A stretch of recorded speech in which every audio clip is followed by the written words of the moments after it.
Hello বন্ধুরা, আমি আজকে কাঁচ পিঠা বানাবো। তার জন্য ময়দা, চালের গুঁড়া, চিনি আর লবণ দিয়ে সকালের নাস্তা তৈরি করতেছি। আমার এগুলো মিক্স করা হয়ে গেল। আমি এখন চুলার মধ্যে থাবা দিছি। এখন থাবার মধ্যে একটু করে তেল দিলাম, সামান্য করে তেল দিচ্ছি। তেল দেওয়ার পর আমি এটা এখন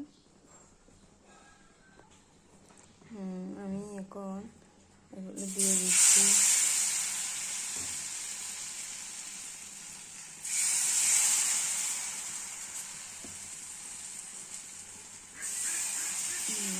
দেওয়া হয়ে গেল, ঢাকনা দিয়ে দিচ্ছি। হয়ে গেল। এখন